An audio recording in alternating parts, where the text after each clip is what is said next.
Good afternoon, everybody. Uh, I'll discuss on the microfabrication process technologies. We will be having a hands-on demonstration in the various laboratories involved in the MEMS fabrication. So, some of those process I'll discuss. I'll cover firstly the what is the difference between the MEMS and the IC related to the process, and then I'll discuss some of the basic process like your how to do the single crystal silicon and some of the others and details about the lithographic techniques, and then I'll go to the MEMS micro machining part. What are the different processes involved to get the micro machine structures, and finally, if time permits, I'll give very basic some process that we have done for the development of the membranes, nozzles and all. And in my tomorrow's lecture, I will cover some of the other process techniques involving mainly the microfluidics and polymer processing. Now coming to this, the picture what I have shown here, it is basically IC chip, integrated circuit chip, and bonded, wire bonded, and the packaging has been detailed discussed by the Professor Naik in the morning session. So now here you can see how many devices, electronic devices are there. The silicon material has been used, and the electrical properties of the silicon material, electrical properties of the crystalline silicon material has been modified to get the different devices. You have a diodes, you have a bipolar transistor, MOSFETs and all, and finally all those devices has been interconnected.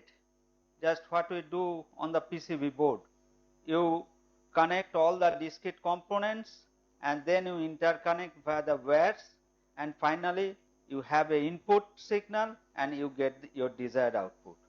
That PCB level version will be is in the integrated circuit form, and here you can see in a today's in a CPU how many transistors are there? Millions of transistors. Now you think about millions of transistors are accommodated in a very in a millimeter by millimeter area. If out of million one transistor does not work, you have to just throw away the chip. So just think about what are the technologies that we must have so that millions of transistors have a same threshold voltage, same background voltage, then only it can work perfectly, okay, to my desired level. Coming to this microfabrication, the integrated circuit chip, we call it's a microelectronics technology, but when MEMS have started, we have another term, it is called the microfabrication technology. And here first you see the microsystem product. Here some of the pictures we have. Here you have a gear arrangement, micro gears, a large view of that, and this is another microsystem. It is the some having a piston and cylinder so that it can work as an engine. Now what is the difference between the earlier one and this one?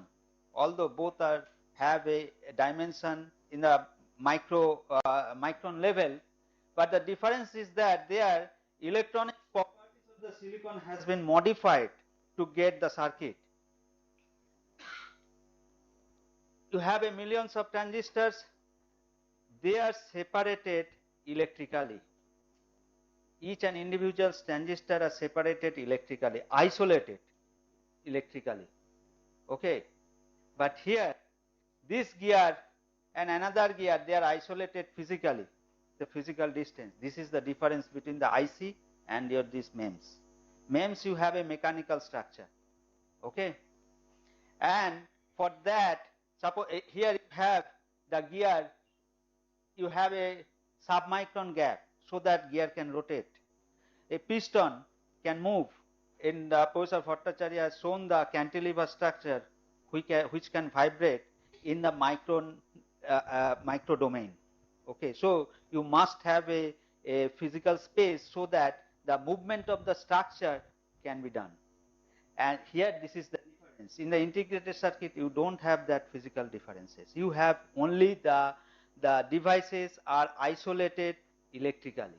Okay, but here physically you have to isolate so that each can move in its own way. So you have a microsystem fabrication process technology. Now, if I want to make a system, a mechanical system, what is in a classical way? You use a lathe machine and start with a big block of the metal, machine away parts you do not want. Okay, you go to the lathe machine, keep that block, metal or whatever it is, and go on machining. Take out the material and you will end up with your product. But there you have a limitation in dimension. You cannot go beyond hundreds of micron. If I want to make a 1 micron gear teeth, I cannot make using the classical milling tools or like that. You have to have some other technology, process technology.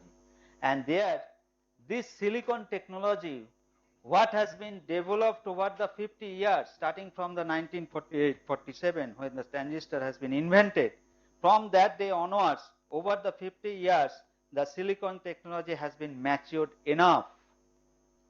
That's why today you have a nanometer scale oxide layer.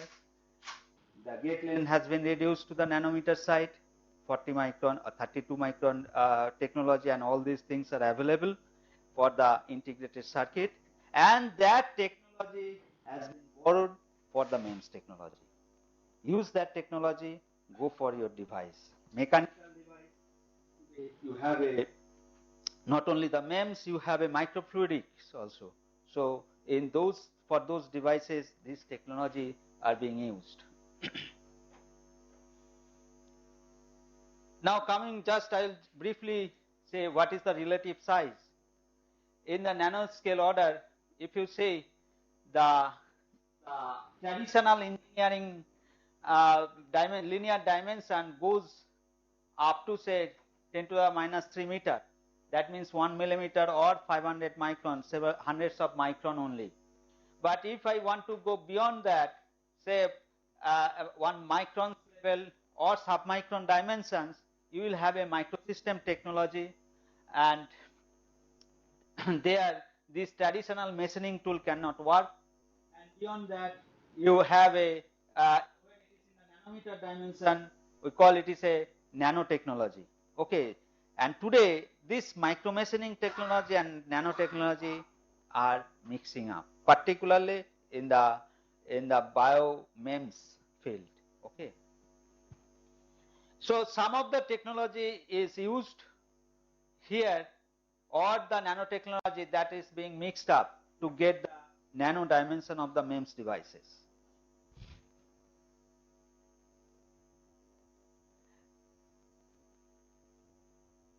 So what is the design trend?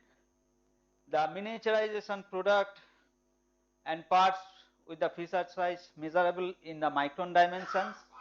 You have a micromechanical systems, microsystem technology, where the different MEMS devices are integrated and getting a system level. It is integrated in a system level, and then you have a nanotechnology. Even the smaller dimensions, smaller entities whose dimensions are measured in the nanometer scale. Now what is the advantage? Main advantage is the less material usage. If you think about the lathe machining, ball milling, there your wastage of the material is much more. But in the nanofabrication or the microfabrication, the wastage of the materials is very less. So you can have a product out of your very minimum amount of the raw material. Lower power consumption, because today we require a as much power, low power consumption, as much it is. At the same time, I want the higher sensitivity and accuracy. A sensor actuator, it has some parameter, and most of the sensors has these two parameters, sensitivity and accuracy. Accelerometer, pressure sensor, temperature sensor, anyone, it is, you have the specs, and in the specs you have one of these is the sensitivity. What is the sensitivity of a pressure sensor? Okay, that means at what minimum difference of the pressure it can measure. As you scaling down the device dimension, your sensitivity will increase. Why? Earlier people also have used the temperature sensor. Today also we are using it, but they have some sensitivity, but today our sensitivity of the devices has been increased a lot because of the miniaturization. And why it is so? Not only that, you have to go in there again in deep of that. Okay, that I'll discuss later. Next one is the greater functionality per unit space. What does it mean? If you think about a integrated circuit IC chip, earlier you have an analog device, analog chip, digital chip, RF, they are separate chips, and they are being integrated in a hybrid manner in a board. Today in the same chip you have a analog domain, you have a digital domain, you have a RF domain. So this is your integration of the greater functionality per unit space. Okay. Accessibility to the region that are forbidden to the larger products. It is mainly in the nanotechnology domain. Accessibility to the region that are forbidden to a larger. Just I am giving an example. In the microfluidics domain, I think you have heard about a droplet movement. I have a droplet of water, small droplet, nanoliter droplet of water on some surface. Can I move it electrically? By electrical actuation, I can move it. Okay. How it is being done? In a simple way, you by applying a electrical field or electrical energy, you are changing the surface energy, and that way you are moving the droplet will move. So it is dealing with all the van der Waals force and all these things. If I have a macro device, here van der Waals forces will be very, very low. We always neglect that. But when you are in the micron or submicron domain, their van der Waals force is very, very large, and you have to consider that. And considering that also, you can go for a device for some applications. So here it is the forbidden region for the macro scale device. Okay, this is just an example, and that's why in the nanotechnology it fits more. In most of the cases, smaller products should mean lower price because less material is used. Smaller product, you have a lower price. We have seen that, you see, this is the greater functionality per unit space. That means you have a more complex device. Okay. So what do you think? The price of the product should increase? Price of the product should increase. But today we can see that most of the electronics system device, the price is going down, down and down every day. What is the reason behind that? Reason is that not only the less material, but another term it is applicable.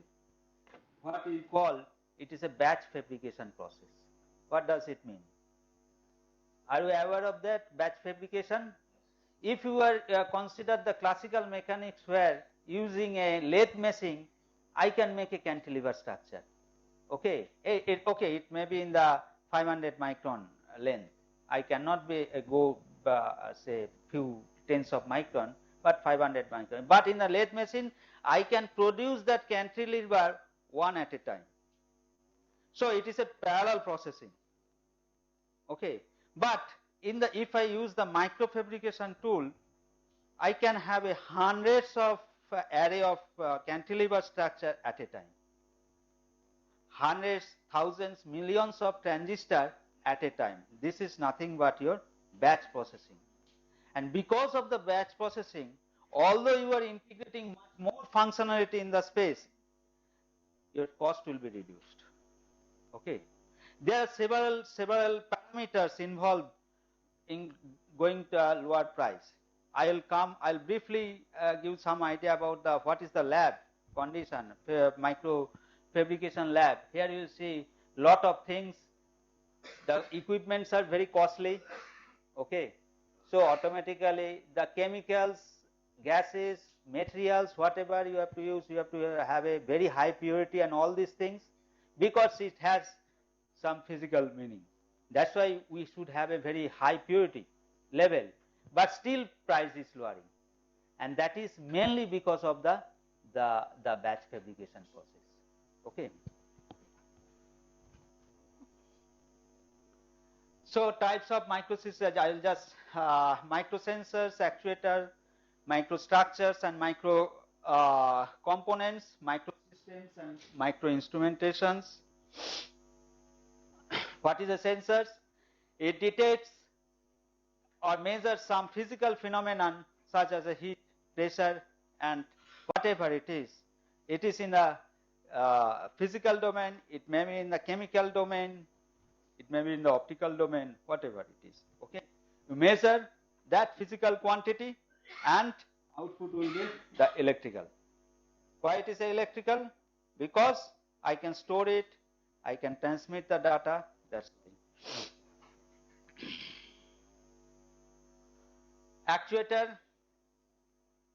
Actuator converts the physical variable of one type into the another type, and converted variable usually involves some mechanical action.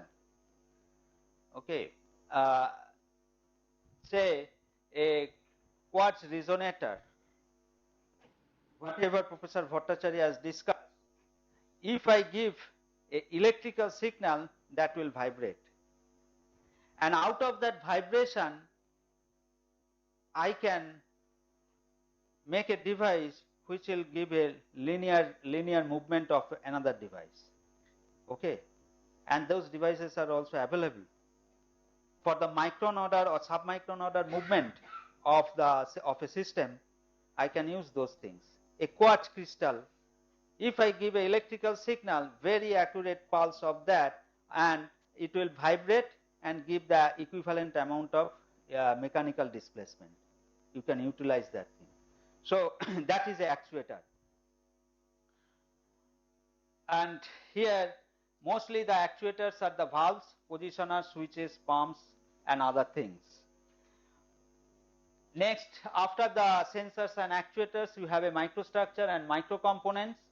Here you have a something like a microscopic lenses. You have a lens which can be actuated by the electrical means, and you can integrate in a microsystem. A projector, you have some mirror, optical mirror, which is actuated by the electrical signal. Okay. So you have we call it is a MEMS. That means the MEMS structure working in the optical domain. Mirrors, you have nozzles, gears, beams, etc. The next one, okay, the industrial application of the microsystem. Some of the products that has also triggered the MEMS activity globally. One is the inkjet printing head. How it works? You have a resolution of 1200 dots per inch. How it works? This is the just an example. This is the where you have a ink, and in between you have a micro heater. That actually you send the current through that micro heater, and at that localized region it will be heated up, ink will be heated up, and then the bubble, a drop of the liquid will come out, and you will get the printout on the paper. And after that you switch off the heater and ink will sink down. Then you have a thin film magnetic heads for reading and writing in the CD. Okay. You have a compact disc CD. Tracks are separated by 1.6 micron. This is also in the micron domain. Okay. But it has come from the different technology, not from the microfabrication technology. The pits are 0.5 micron wide and 0.8 micron to 3.5 micron long.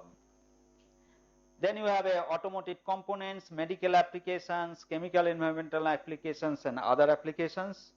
We'll see later on what some of the applications we'll see.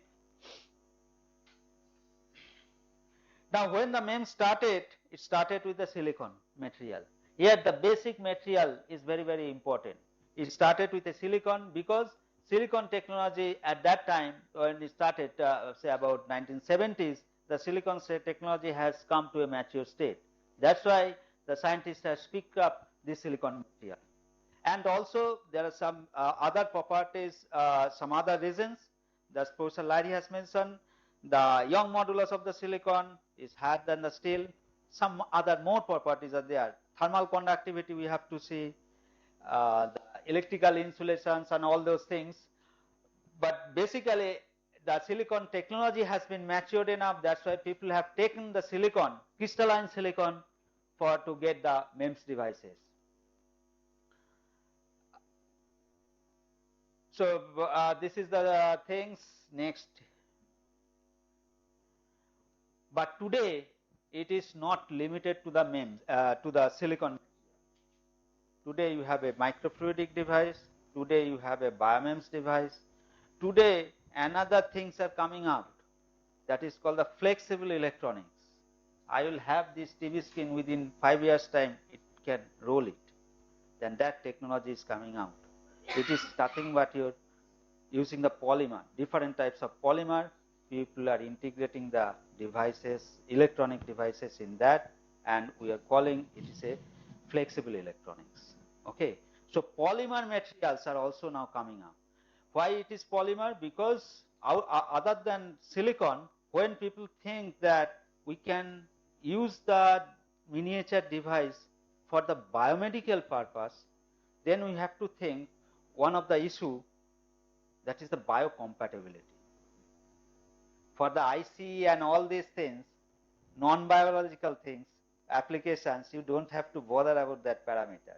But when you have a application in the biology domain, you should remember you have to have the biocompatibility issue of all the materials which are used in the device fabrication.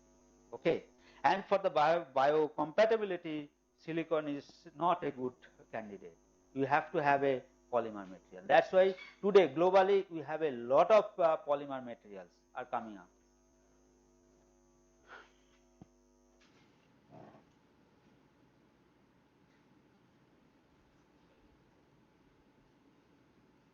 So silicon is going, firstly I'll go through the silicon, how silicon is being processed. Now the difference between the microfabrication and IC fabrication. Some of the things I have already told, but another thing is that the aspect ratio. What is the aspect ratio? Height to width ratio. Height to width ratio is called the aspect ratio. Now think about, just this is a IC structure, a MOSFET. A MOSFET where you have a channel, drain, source, and gate oxide and contact from this side. And here you can see that the length, width, and the thickness of the different layers is comparable, but the aspect ratio is not much high, that I can say. Okay, but when we talk about a MEMS structure where you have a holes there or a pillar or a needle, there the aspect ratio is quite high. This is the width and this is the height. Okay, so aspect ratio is quite high, and that makes a difference of technology from the IC to the MEMS. So although we are borrowing the technology from this IC, but there is some modification and some several other technologies have also comes up to fit this, to get the MEMS structures. So the aspect ratio, the device size in the microfabrication are often much larger than the IC processing. IC has gone down to the nanometer scale, whereas for the MEMS structure it is still in the, I can say, up to the submicron order, not in a truly sense gone to the nanometer scale. But if you think from the nanotechnology side, it is in the nanometer scale, in the atomic scale, and those nanotechnology, they are actually mainly processing the different types of materials, and those materials are used in the MEMS also.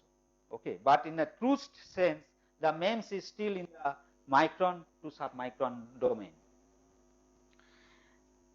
There are static and moving components in the MEMS structure, whereas in the IC you don't have the moving structure, you have a static structure only. Structures produced in the microfabrication often include the cantilever, bridges and other shapes. These features are not found in the integrated circuit. That means you have a mechanical components, and besides the silicon, many other polymers are used. And in the subsequent slide we will see that you have a 3D features, whereas in the IC it is mainly the two-dimensional. You don't have a 3D structure. Okay, but if you consider a cantilever, a nozzle, it is a 3D structure.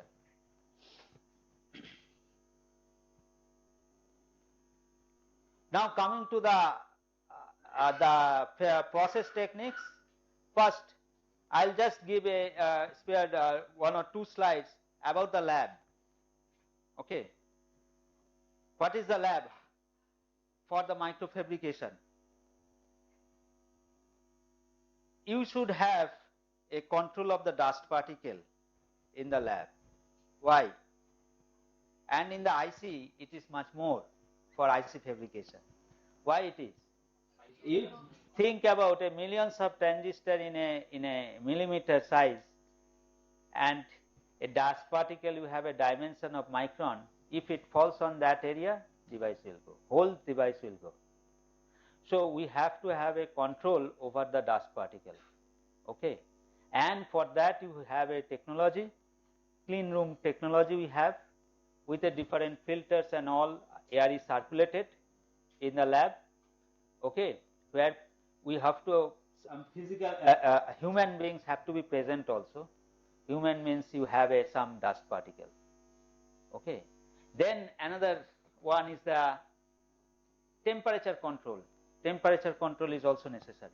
Why? Because you will have a different process which involves the chemical reaction, and the chemical reaction is very much dependent on the temperature, ambient temperature. So that's why you should have a control over the temperature of the room, ambient room temperature, and generally we fix it to 20 to 22 degrees centigrade. Not only the chemical reaction, for various other reasons also. I am just giving with an example I am explaining. Then humidity control. Humidity control should be 45 to 55% relative humidity. Okay, I should not have a 90% humidity or a 20% humidity in the lab. It should be controlled.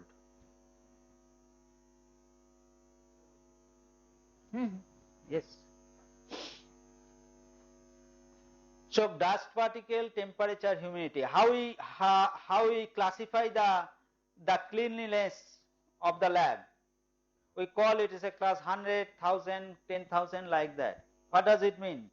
Class 100 means you have 100 number of particles of size what? Greater than 0.5 micron per unit meter. 100 number of particles are available per cubic meter with that dimension of the particle size. Okay. Then I can say it is a class 100. In some of the process, this is not acceptable in the industry. You have to have class 1. Class 1 means one particle of dimension 5 micron per cubic meter. That is the very, very tight tolerance. In industry, Intel, we have seen a lot of Intel chips. In Intel, that lab have that quality of dust particle. Now you think how we can maintain that? What is the technology? We have the technology just by filter. Using some filter, you can get that. But what is the cost? Running cost, particularly. It's huge. Okay.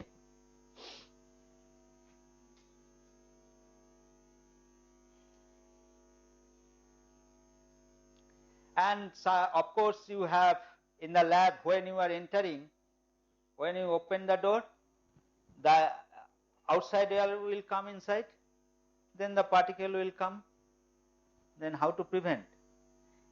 Keep a positive pressure inside, slightly more positive pressure inside, so that although you are opening the lab, the air, costly air will go out, but it will prevent the dust particle to come inside. Okay. So this is the different things are there. So technology is available. Now another example, this is about the air condition, air environment inside the lab. Another one, water. Water is very much used because you have to do lot of processing, cleaning of wafer, then etching and all this. Always you have to have the water. And if can I use ordinary water, tap water? Not at all. It is forbidden. Why? Because you have a dust particle there. Okay, dust particle you can filter it. What about the, there are some ions, available ions. What is the normal resistivity of the water, tap water?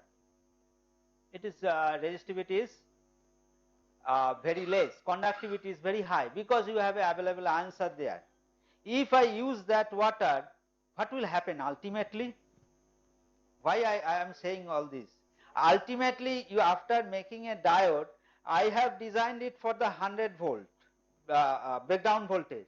After designing all this fabrication, when I will see that, test it, I will see my 100 volt I am not getting, it's breakdown within 10 volts.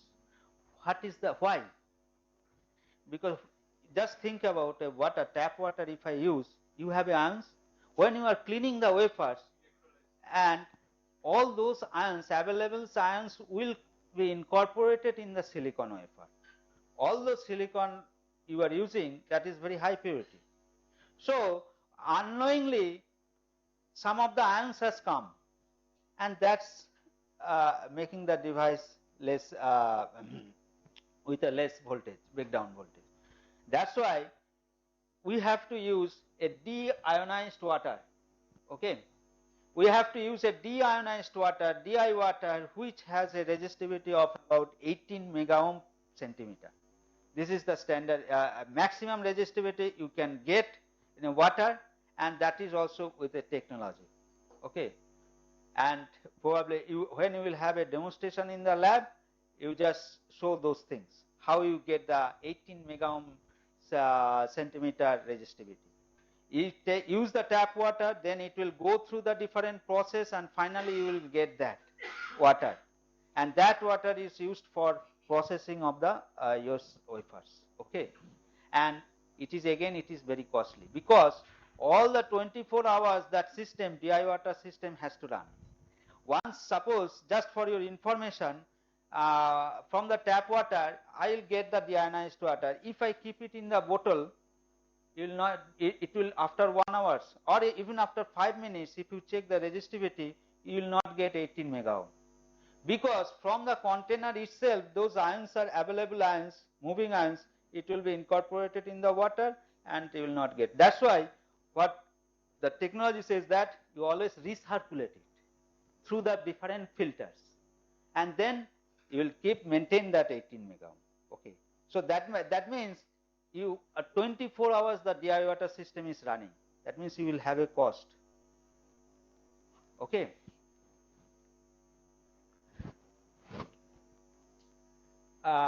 Some of the things, how big is the particle tolerance, here some values we have given.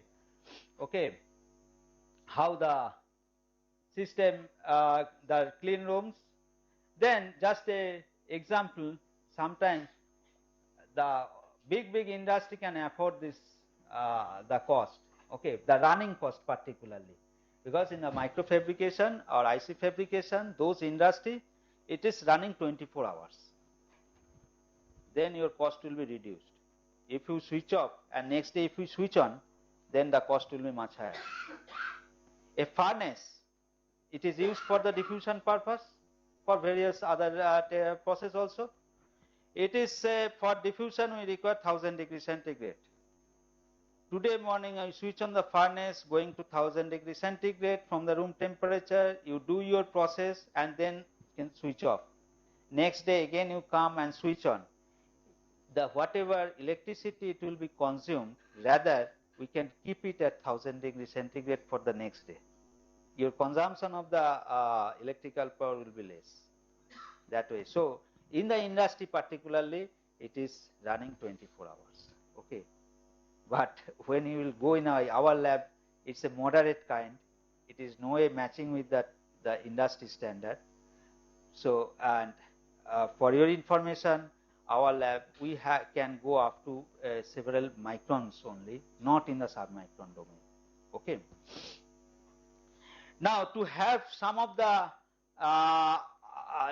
how to reduce the cost, here as I told, the room condition should be class 10, class 1 or class 100, where the filter is very costly. But in other way, what I can say that this environment I can keep it class 10,000 and put a instrument which is called the laminar bench, and it is a very localized laminar bench, and there you have some filters, and this, when you switch on this laminar bench, that it takes the air from the surrounding, that means from here it will take the air which is having a 10,000 particles, and it will filter, and here you will get class 100 or class 10. So that way, instead of having a full 100 class 100 of the whole room, I can at the localized at my instrument region, I can make it a class 100 by this process. Okay. So using this laminar bench, you will see we have lot of laminar benches in our laboratory. By this process, you can reduce the cost. And there, how the air will flow, whether it will flow vertically or it will flow horizontally. Because at the outside, a human is standing, he has to work. So from his body again the dust particle will go. So those things has to be taken care. Now some of the process, firstly the property modification. What is the property how we can do? By diffusion process or ion implantation process. Patterning, the lithography process. Substrate process like wet etching and dry etching. Additive process, it is oxidation, physical vapor deposition or chemical vapor deposition, and the packaging.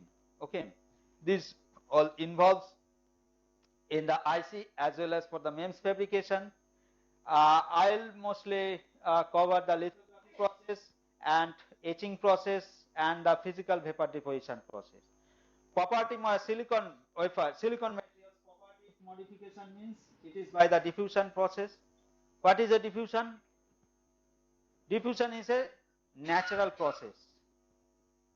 That means a particle can move isotropically in all the direction. That is the diffusion.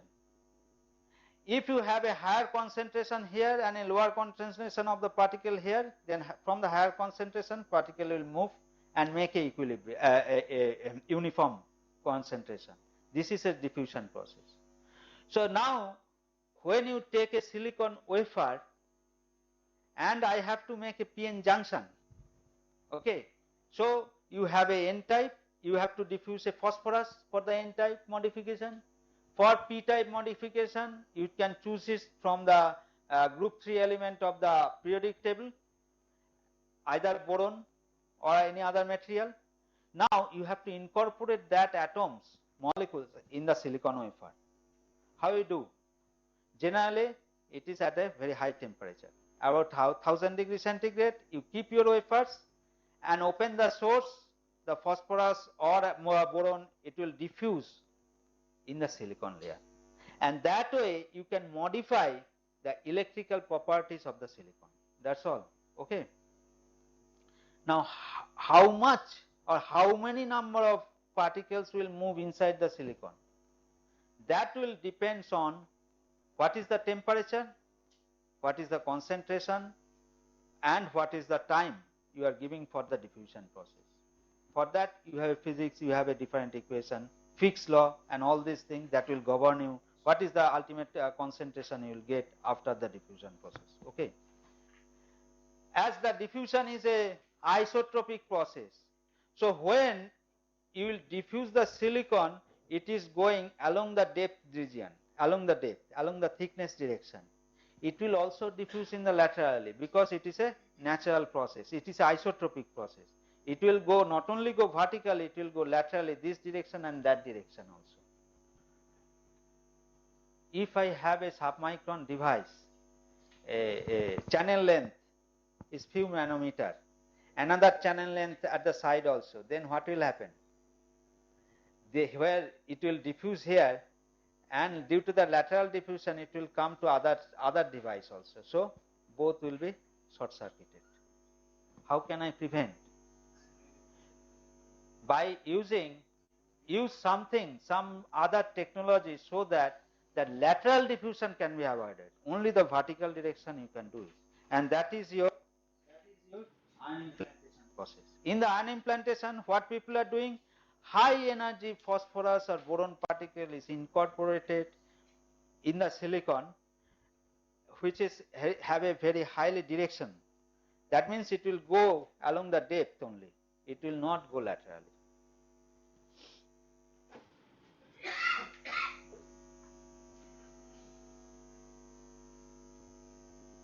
How you get the single crystal silicon wafer? Because this is a very basic substrate.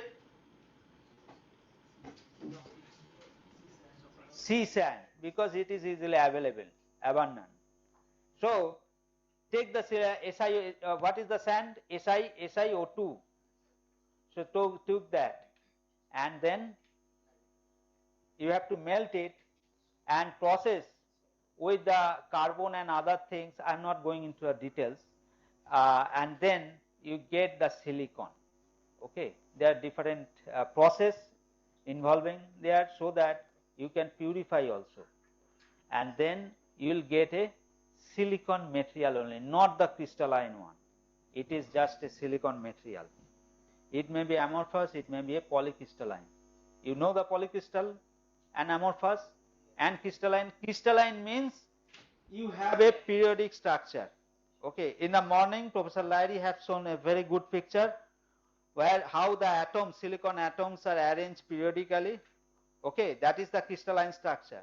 If I have a amorphous, then they are randomly placed. Okay, and in between the crystalline and the amorphous, you have a polycrystal structure. Okay, polycrystal means in a localized region you have a crystalline structure. Here you have a crystal, here you have a crystal. In between, it is an amorphous region. We call it is a grain boundary, and there a lot of defects are available. Okay, and now how to get this single crystal silicon from the sand? There are several processes, and by using that process you will get a silicon material which we call it is an ingot, and from there you get the silicon wafer. Okay, just go to the next slide. Probably here briefly I'll just tell you how it works. This is a furnace crystal growth process. It is again it is a very important one. You have a furnace and there you put this silicon. What's a silicon? This is you have taken from the sand after purifying the sand. Okay, you keep that material inside that, and the temperature of that furnace is at the silicon melting point, which is about 1500 degrees centigrade. 1500 degrees centigrade. Okay. Now, if I want to get a single crystal silicon, then I have to keep a very small amount of single crystal silicon at the top and bring it at this level. This is the liquid silicon in the furnace. So bring that single crystal silicon just at the surface of the melting layer, and that one we call it is a seed layer. Now if I slowly pull out that crystal, seed crystal, then what will happen? Here you have a melting silicon and here you have a solid crystalline silicon, and slowly you are taking it out. Here you have a very high temperature, that is the melting point. Now if I pull it out, some of the silicon atoms you will see it gone below the melting point. So it will solidify. How it will solidify? When its temperature is going below the melting point, the atoms will see where I can keep myself, and that will follow the crystalline structure what you have in the seed layer, and that way finally you will get this crystalline silicon. Okay, this is the technique. Here you can see the seed layer has been immersed and the silicon is being pulled out.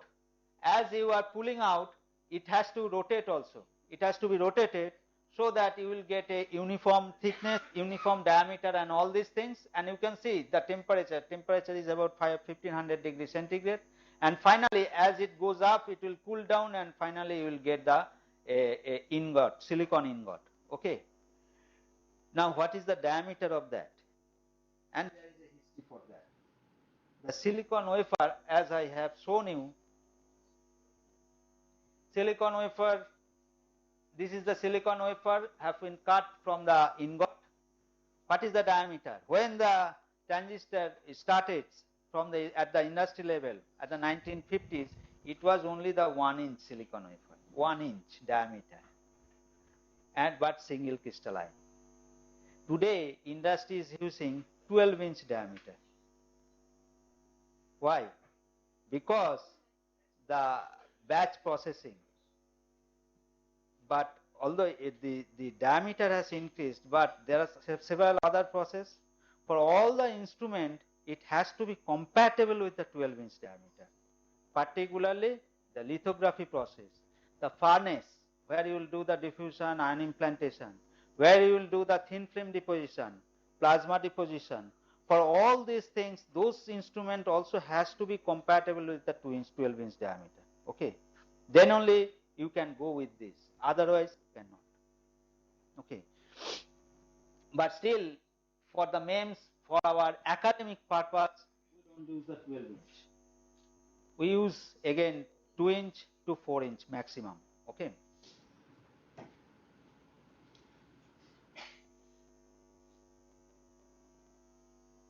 Now, some of the things just I will mention. As I told, it is a single crystal silicon. It has a orientation. Either you use the 100, 111 different types, we can use it. What is the purity level of the silicon? Come to that point. Crystallinity is one property. Second property is what is your purity level? 99 point. Huh? It is we generally call 69. 69 for the IC fabrication. So what is the we call it is the impurity level is 1 parts per billion. 1 foreign atom you will get out of 1 billion of silicon atom. That is the purity level we must have. That's why, but you have started, the raw material is from the sand.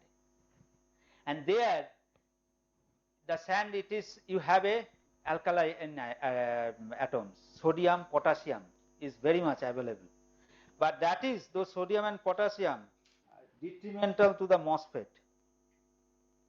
Okay, because the gate oxide and all, here you should have a minimum or 0 sodium potassium ions, because that actually creates a lot of problem in the threshold voltage and leakage current.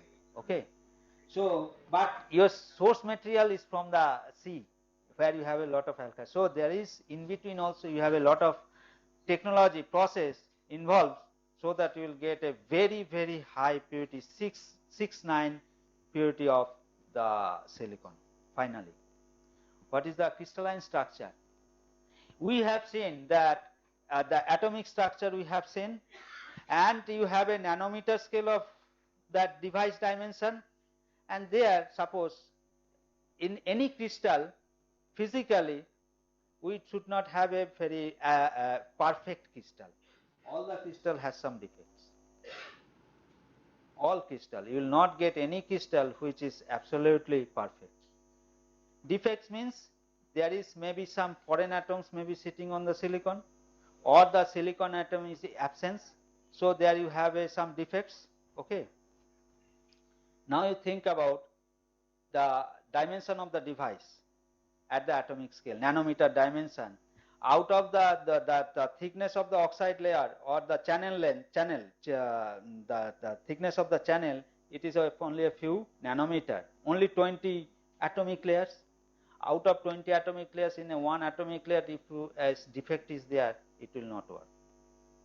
Although defects are there, but still today's this technology has matured enough so that you will get nearly perfect crystal. Otherwise, you will not get the results, measurement results, threshold voltage, breakdown voltage, other results, whatever you are getting, it will not match with your design value. Why today it is matching so perfectly? Why people are doing so much of design, concentrating so much of design? Because they don't bother with how much, what I will get at the after fabrication. They are, because this design and the fabrication part, material aspect and all are very much compatible, so that whatever I will design, I will get that value. This is the threshold voltage, yes, I will get that threshold value. This is the standard, people have made it. So that means the technology has matured enough so that you will get those things. Okay. Coming to the other one, thin film deposition. Thin film means, just for your example, after making all the device, I have to connect it, interconnect. Interconnect is being made by the different types of metal. Just for a very simple one is if you take the aluminium, evaporate it, and a thin layer of aluminium will be deposited, and you can connect it with the different device. Okay, and for that you have a different technologies. One is the evaporation technology, you have a sputtering technology, you have a chemical evaporation technology, CVD technique. Firstly, the evaporation is a very simple one. What you can do, take the aluminium in a heater, you send the current through the heater. What will happen? The current will increase and the temperature will rise. As the temperature rises, it goes to the melting point of the aluminium. Aluminium will melt, and then it melts, it will be evaporated, and after evaporation at the cold places it will be deposited. That is nothing but your thin film deposition. Okay. So can I do it at the atmosphere? I cannot do it in the atmosphere because you have a contamination problem. So what people do, just this is a typical vacuum system. This is the vacuum chamber we call, and these are the different pumps used to get the vacuum of different levels. Vacuum may be from 10 to the power minus 3 to 10 to the power minus 9 or 10 torr. Okay. So depending on the vacuum machine, we will get the vacuum here. In the chamber at the lower side you keep that heater, and on the top side you keep your substrate silicon where you want to deposit the material. Okay. So after getting the vacuum, you switch on the heater power. The current will flow through that and the temperature will rise. And when it comes to the melting point of that material, the aluminium will be evaporated and it will be deposited everywhere in the chamber along with the wafer that you have kept at the top. So finally you will get a thin layer of aluminium. Okay. So this is called the resistive technique, resistive evaporation technique, and here it is a very simplest one. So I can deposit the aluminium, gold and all those materials which are used generally for the microfabrication purpose. I can use this technique, resistive heating technique. But now some other materials, tungsten, titanium, those have a very high melting point. Aluminium, it is probably 800 to 900, but the tungsten, titanium, those have a more than 2000 degrees centigrade. Then how can I deposit? What will be that resistive material? For the case of aluminium, the heater material is tungsten. Okay. On the tungsten heater, you keep your aluminium so that it will raise to 800 and aluminium will be evaporated. But when I want to deposit a tungsten, then what is the resistive material? Because it has to reach the 2000 degrees centigrade. There is no such material, high melting points material. Platinum is another high melting point. That is also very much used in the IC and MEMS technology. For that I have to go to the different technology. That is nothing but your electron beam evaporation. What is the electron beam evaporation? This is just one example schematic diagram. We call it is a heart, and there is a filament here, another filament made of tungsten, and in the heart we keep your tungsten or the platinum material you want to deposit. Now switch on this current in this filament. When the current is flowing through a filament, through a material, what will happen? You will get a thermal electrons. Thermal electrons will be ejecting out in the atmosphere. And they are going randomly in the different direction they will be moving. Now how can I focus it? The randomly moving electrons, thermal electrons, how can I focus? Give a magnetic field. Use a magnetic field so that all the thermal electrons will be focused and it will be moved towards this with a high energy also, because this will act as an anode. So they will be attracted. While electrons are moving to that, they will have a high energy and fall on this particular material at a particular point. And by exchange of energy, particular at this location, the material will be melted. Although it is having a 2000 degree, more than 2000 degree, 3000 degrees centigrade, you can achieve it by this process. So a localized melting will be done, and as there is a localized melting, so this material will evaporate, and then you will get the deposition of that. This is called the electron beam deposition. By the use of electron beam, you can deposit this material. Okay. So for the different material, you use the different techniques. What is the next one? Next one is the sputtering.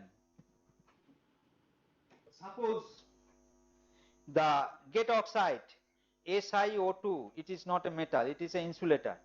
Okay, SiO2 or other silicon nitride, any other compound material, you cannot deposit by thermal evaporation or by electron beam process.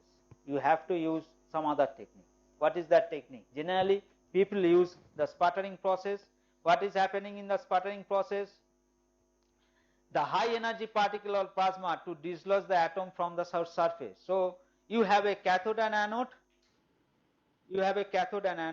and there is a gap. In the gap you have a inert gases like a argon or nitrogen, and at the cathode you have a target material, which material you want to deposit, okay, just like this. Okay, now you create a plasma between the anode and cathode, and so this argon ions, argon plasma will be generated in between the cathode and anode, and those argon ions, it will bombard on the target atom, it will be bombarded, and there will be energy exchange. By the process of energy exchange, this target material will be dislodged, and then it will be deposited on the chamber, on the other side, on the wafer also. So this is called the sputtering process by using the plasma.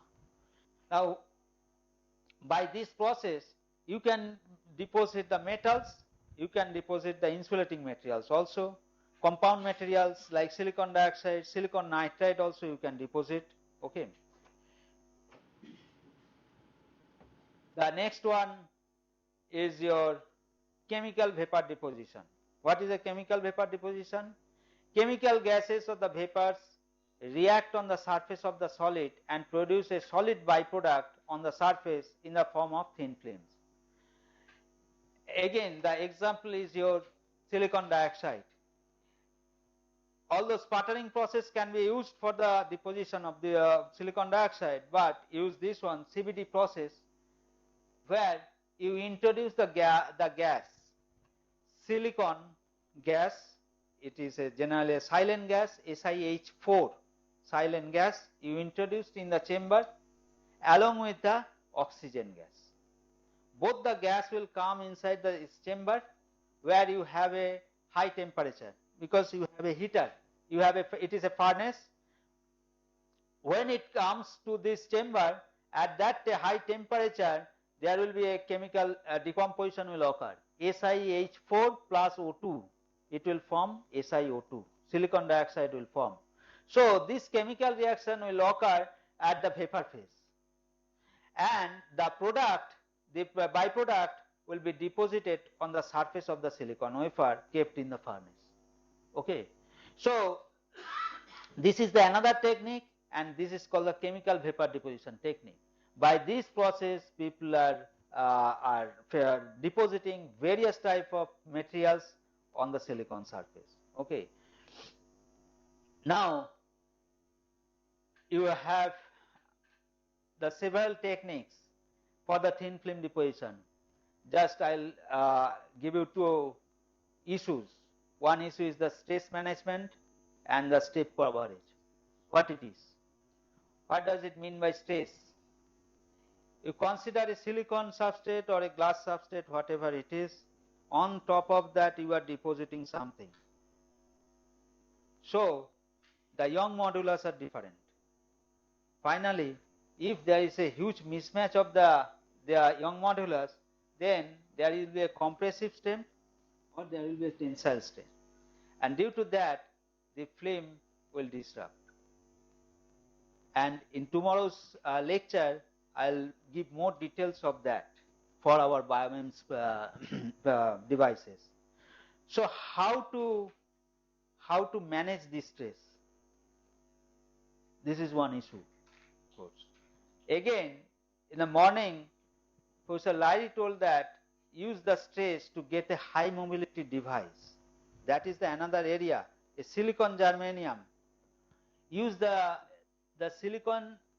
You have a silicon layer, you have a germanium layer, and if I deposit these two together, then there is a stress because of the mismatch of the diameter of the silicon and the germanium atom, okay, and a stress will be developed in that layer, but utilize the stress to get a high mobility of the electron, okay, and it is very much exploited to get the high mobility devices, very fast devices.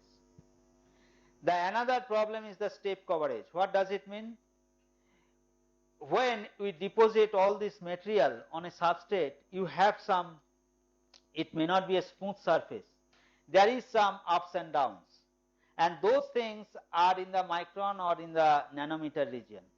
Okay, the gap between the two things, the gate oxide you have and all those things, so it is not a very smooth surface, you have your ups and downs, and in between the gap is in the nanometer order.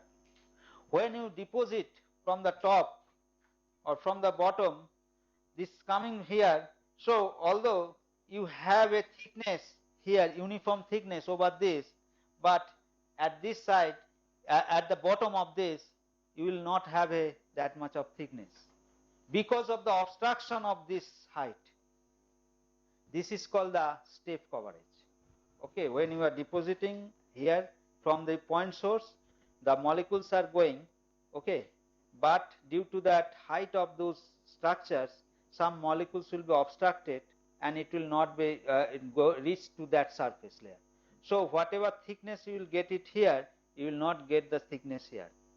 But finally, I want that it should be uniform thickness. This is nothing but your step coverage, and this is very much prominent for the micron or submicron devices. Okay. I don't know how much time I will get.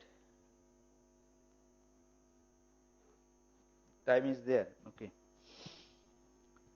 Now, basics of the photolithography. The photolithography is the heart of the microfabrication process. What it is? Photolithography is a process by which an image is optically transferred from the one surface to another, most commonly by the projection of the light through a mask onto the photosensitive material. Okay. It is being done using some polymer material which is sensitive to the optical wavelength, and it is a heart of the integrated circuit processing, transfer the individual circuit design data onto the silicon wafers. What it is? Suppose you have a silicon wafers and here you are making so many devices. Suppose you want a phosphorus diffusion, or after metal deposition you have to pattern the metal lines. How will do? You use this photolithography technique. Okay. So for that you require a mask. What is a mask? Mask is nothing but a glass sheet, transparent, where you have some portion of that glass sheet is transparent, some portion it is opaque, depending on what is the device geometry you have. Mask data means it is a two-dimensional data, x and y, lateral dimension, okay, and that data is being taken into the mask. How we will process the mask and all that I'll I think discuss in the later slide, but this is the mask, and that design data ultimately it will come to the wafer level, okay, by this photolithography technique. So for doing the photolithography you require a exposure tool, mask, and a photosensitive resist. Photosensitive resist means it is a polymer which is sensitive to the optical wavelength. So a layout of the data, that means you have a circuit layout. From the circuit layout you convert that into the 2D picture, 2D data, two-dimensional data. That means it is a lateral dimension x and y, not the z. If you think a diode, you have a xy and z. Xy is controlled by this mask data. How you control the z? That means the junction depth. It is by the diffusion process or ion implantation process. So z is controlled by the process data, whereas the xy data, xy dimension is controlled by your device, your mask data. So mask is typically manifested as a glass plate with a thin metal layer that is selectively patterned to define the opaque and transparent regions. Then you have a photolithography process of obtaining a picture from the negative. Now for the optical lithography, you have a different wavelength. We can use the different wavelength.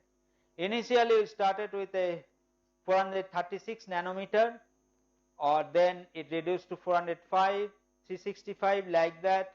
It has reduced to 157 nanometer using the different sources, available sources, light sources. Okay, why this is there is a reduction of the optical wavelength for using that in the lithography process? Increase the resolution of the device. That means if I use this wavelength, my device dimension cannot go beyond this. Optical wavelength is 436 nanometer. If I use that, then I cannot reduce my device dimension below that. And today you have a very small device dimension, nanometer order. So there this optical wavelength cannot work. You have to use some other technique. It is the electron beam lithography or X-ray lithography, because their wavelength is very small. Okay, for the nano devices you cannot use the optical wavelength. Okay, it is not at all a optical lithography. We call it is a electron beam lithography or the X-ray lithography.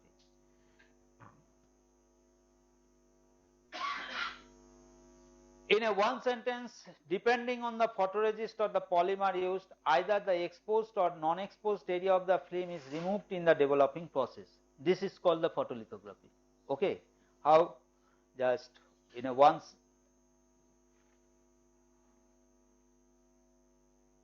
Yeah. You take the silicon wafer. Over that, you have a silicon dioxide, a thin layer of silicon dioxide. It will work as a masking layer. Then you coat this polymer layer. This is called the photoresist layer. Okay, a uniform coating is done. After coating of the photoresist layer, use the mask. This mask means you have a opaque region and you have a transparent region. Okay, now you exposed it with the UV light through this mask on the photosensitive polymer layer. When it will come, the UV light will fall on this, then there will be a polymerization will take place. Okay, of this polymer. In the transparent region, the light will pass, and here due to the polymerization, the photoresist will be hardened. But at these opaque regions, the light cannot transmit, so photoresist cannot cannot react with that. Now after this one is called the exposure of the photoresist, exposure by the UV light. After the exposure, you do the development, as we do for our thin film, the camera film. Okay, so after development, what we will get? This exposed photoresist, it will be washed out from these regions, it will be washed out. But here in the opaque region, the underneath of the opaque region, where this photoresist will remain as it is, because it has not been polymerized. Okay, and so this is called the development process. After development, what you have? This is the silicon layer. Now I use a chemical which can remove selectively the silicon dioxide layer. So if I dip this wafer in that solution, then what will happen? The silicon dioxide, the exposed silicon dioxide will react with the chemical, and it will be removed from here, and in this region. But in this region, the silicon dioxide is protected by the photoresist layer, so it will remain there. And this is called the etching, taking out the materials from that part. And after etching, you remove the top photoresist layer, which is called the photoresist stripping process. And once you remove the photoresist, you get the pattern of silicon dioxide. Okay, this is total. All these steps involving is called the photolithography process. So you have this wafer, spinning of photoresist, then with the mask you do the exposure, UV light exposure. After that you do the development process, and you will get the pattern of the photoresist. After that you do the etching process, and then you stripping out the photoresist and get this final pattern silicon dioxide. So here whatever pattern you get it just makes the dimension same as the whatever you have in the mass level. Okay. Now here, as I told, it is the etching process. That means the chemical reaction takes place. So you have to maintain the constant temperature, because this chemical reaction, it depends on temperature. Today, if I do it at 20 degrees centigrade, you have some etch rate. Tomorrow I come and if I do it at maybe at 30 degrees centigrade, you will have a different etch rate. So what will happen? It will have a different structure. Please mind that this dimension is micron, submicron, nanometer order. So if my etch rate varies, then the structure will don't have the same way. Please keep it in mind. If I have a 1 millimeter, out of that 10% is not much. If I have a submicron dimension, 10% of that means it is a very high value. So please keep. That's why the laboratory conditions should be maintained properly. And today in the industry, all these things are very much standardized. What is the etching solution? What is the pH level of the etching solution? That has to be kept constant. The humidity, you have to keep it constant. Why humidity is kept constant? Within that 40 to 50. Because for the another reason, just I told that it is a thin film deposition. There you are just depositing. It is a physical attachment of the atom on the silicon surface. Just a physical attachment. And after going there, it have some chemical bonding, may not have some chemical bonding. Suppose I have a very high humidity. You deposit the aluminium. So all those molecules, water molecules will be trapped in between at the interface of silicon and aluminium. In the next step, when you will do these things, you have some temperature variation. There, those molecules, trapped water molecules, will want to come out. It ruptures the aluminium film. It will rupture. The aluminium film will peel off. So addition is not good. For that, you should maintain the humidity constant. Okay. So these are the different things we have to keep in mind. And in industry, they do not bother how much power consumption is there. They just keep everything okay. Then finally, they have a very good yield. They have a more than 90% yield. That's why they have a profit. Although the running cost is it is not quite high. The initial laboratory cost is high, but the running cost of those industry is not very high. Okay, that's why today you have a lower price in the electronic goods. All these things are involved. So here you have a details of that. What is the substrate cleaning preparation? Then you have a photoresist coating. The coating of the photoresist, it should be very, very uniform. How you coat it? You take the wafer, keep it on a spinner, and put some photoresist, and then if you spin it at a very high speed, you will get a uniform layer of the photoresist. What is the thickness? That also is standardized, and there the tolerance limit is very, very small. Then after photoresist coating, you have to pre-bake it. Because of some reasons, that means you have to drive off the solvent from the resist and all these things. Then you do the exposure, and for the exposure you have it is the optical lithography, so use the UV light, UV region, and after exposure you do the development, and after development you do the etching. Development is there, and then do the etching. All the details you will get it here.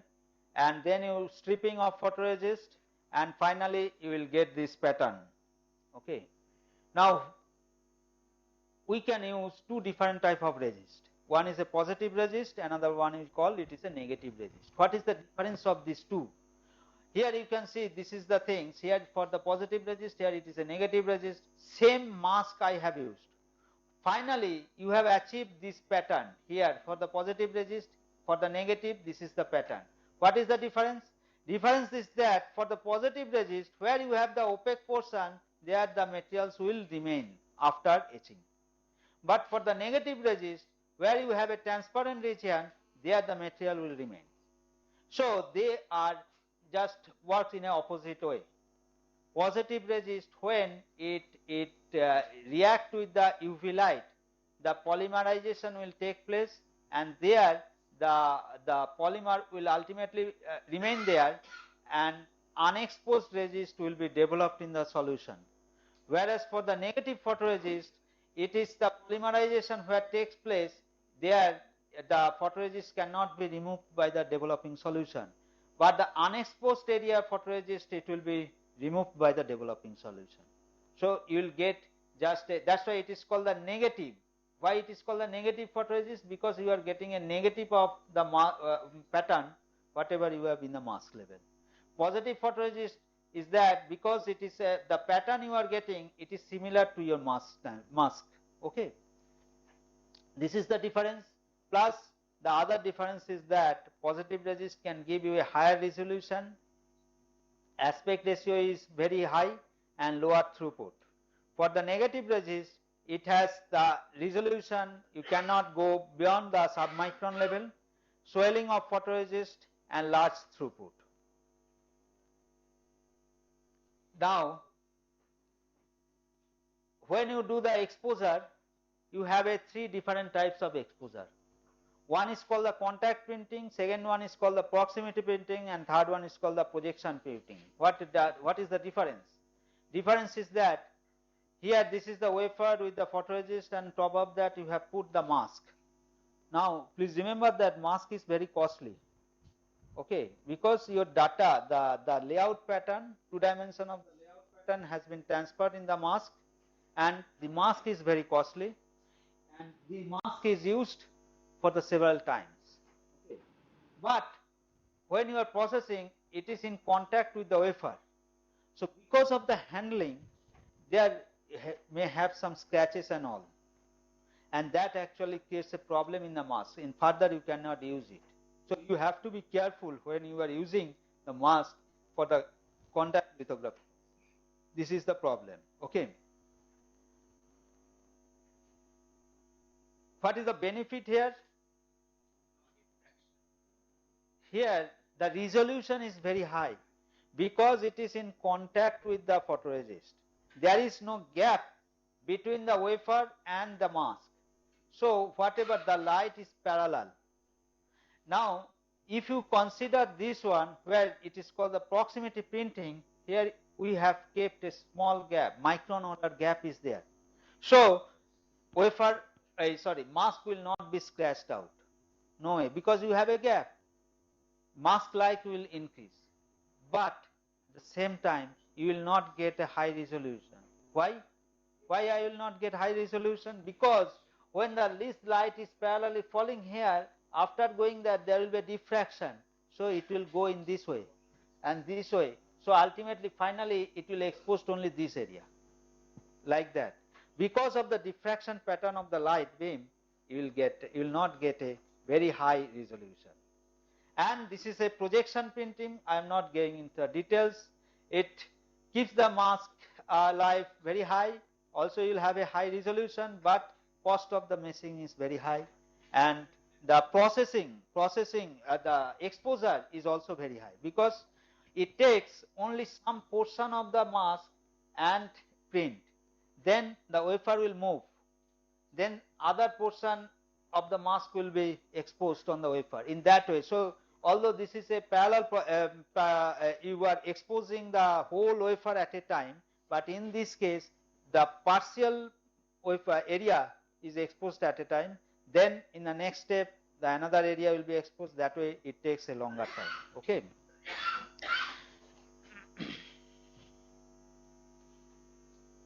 Now etching part. What is etching? Etching means, here if you see the photoresist, it is the material and this is the substrate, and this material, this oxide has been removed by the etching process. Now here you have two types of etching. One is called isotropic etching, another is called the anisotropic etching. What does it mean? As I told, the silicon wafer, it will be silicon, this whole wafer is kept in the solution and this layer will be removed, this oxide layer will be removed. Okay. So when you are removing this oxide layer by the chemical reaction process, it is isotropic in nature. So layer by layer it is removing in the depth, at the same time it is removing laterally also. That's why when you finally you will end up like this. Please check it here. I want this vertical structure, but due to the isotropic nature of the etching, it will end up here.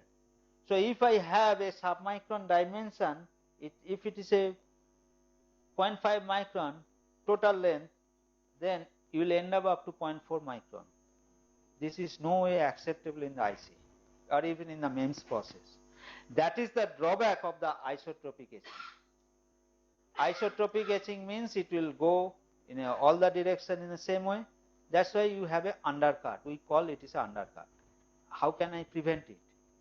If I use, instead of the chemical reaction wet etching process, can I use a plasma so that silicon dioxide will be removed? The plasma is used for the deposition purpose. Same technique is used to remove the material also, and that is called the plasma etching. Use some gases that will form the plasma, and that will react with the silicon dioxide, remove the silicon dioxide. And as it has a very high energy, it will only vertically it will go down. It will not go laterally. It will vertically, it will edge down. So you will get the vertical structure. Okay. This is one isotropic etching, and that is the dry etching. Another one is the anisotropic etching, which is very much used for the main structure. All these are used for the IC fabrication, but anisotropic etching is mainly used in the MEMS process. So details of the dry etching is there. Isotropic etching, you can see in the isotropic etching how it is just, instead of a vertical the rectangular shape, you got a circular pattern. And this is called the anisotropic etching, where the silicon wafer, the etching process depends on the crystalline structure. That I have some other slides, I don't know whether I can cover it.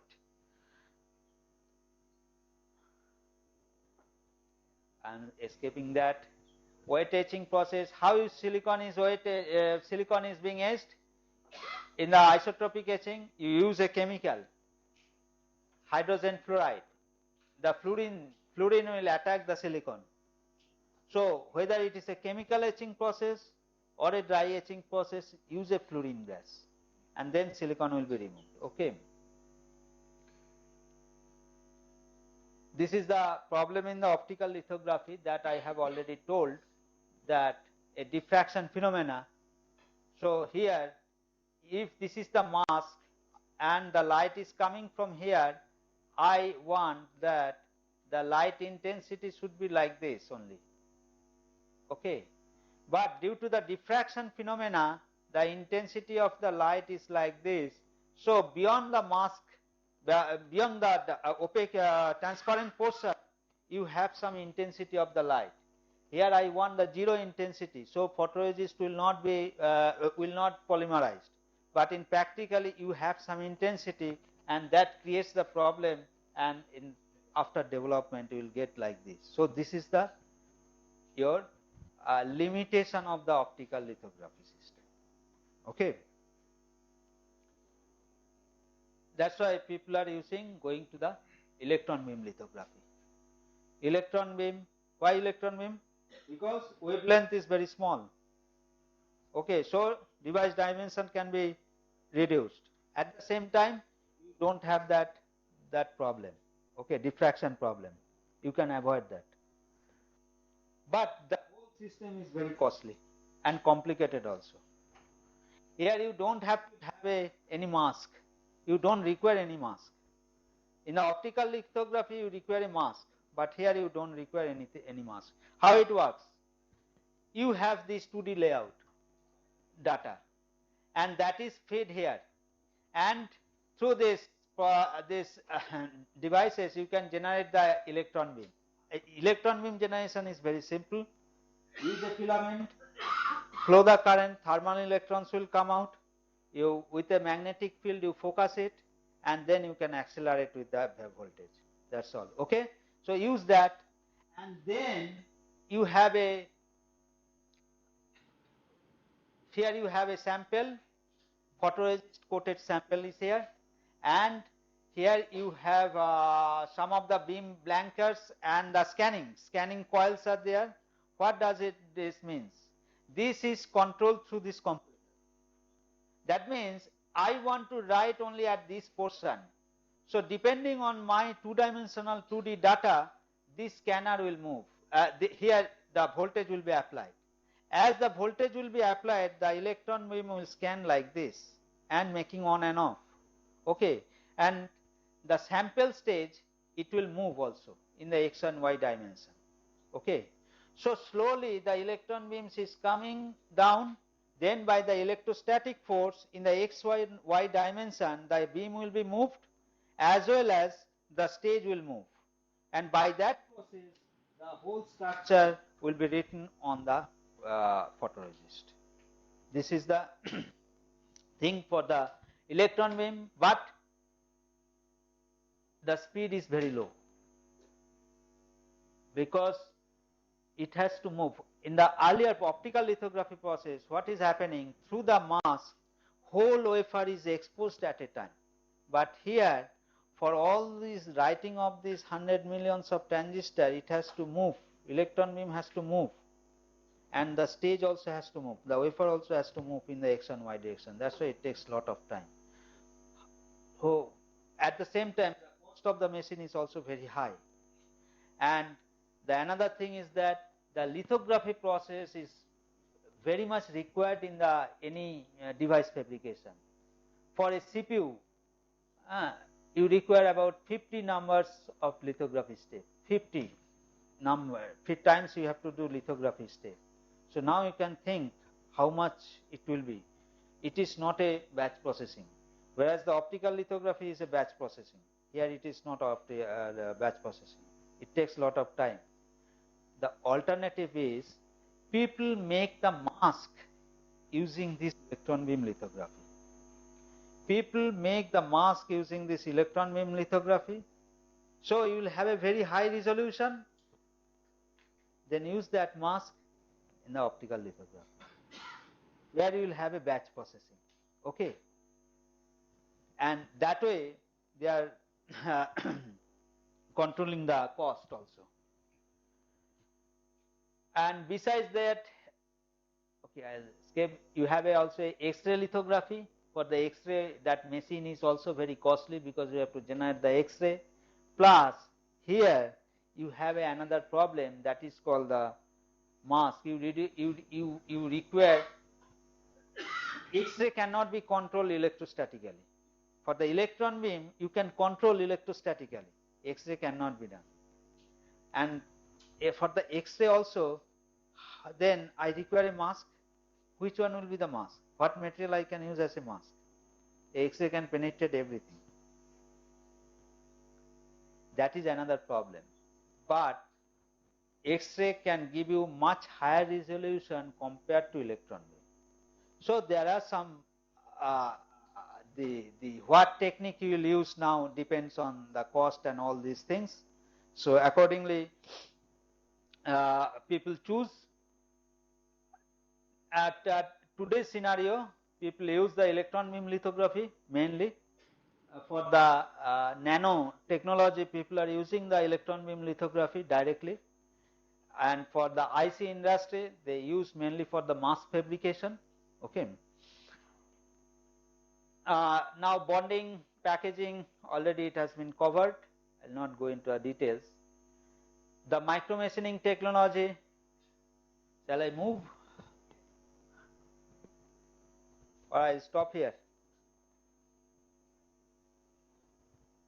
You can suggest, then tomorrow I can continue from here, no problem. Huh? Okay.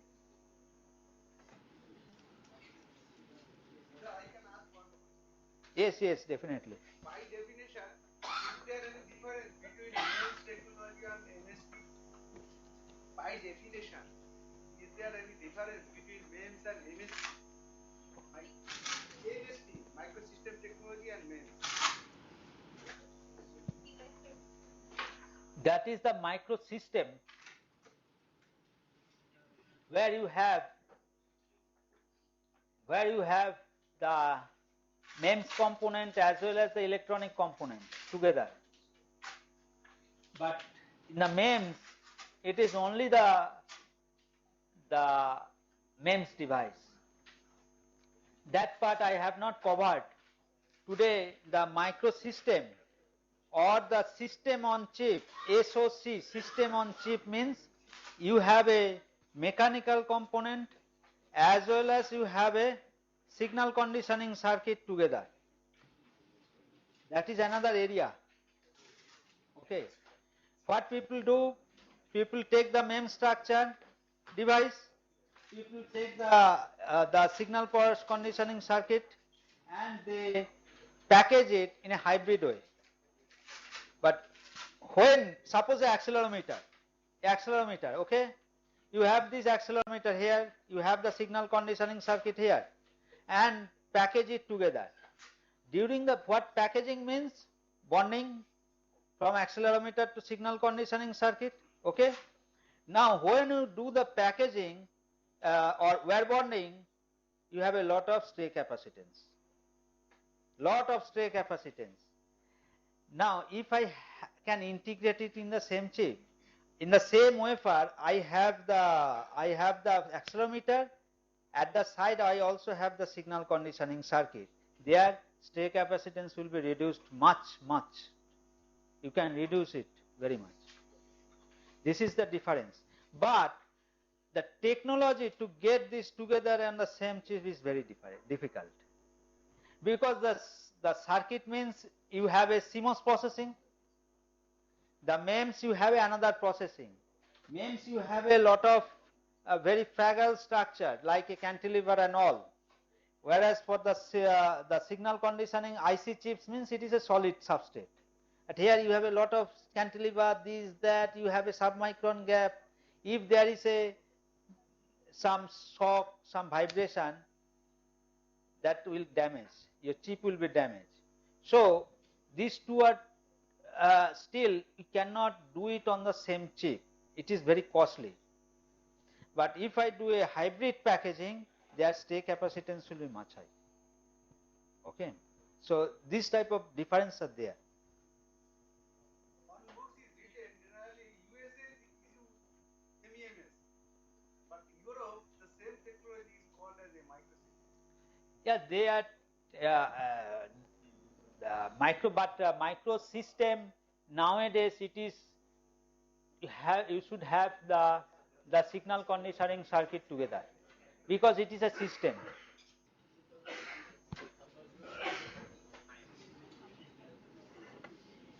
Okay, then tomorrow we'll start from here again.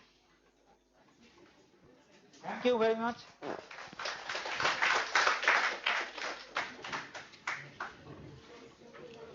Thank you, sir, for the wonderful talk. And I have some announcement for the participants. I have the COMSOL DVDs. So tomorrow morning we have a hands-on training in COMSOL. So I have a few of the DVDs and I can circulate it among yours along with the passcodes. So like I distribute it in groups. In Sam, I think five of the girls are saying that. So I can give one DVD. Circulate it among you.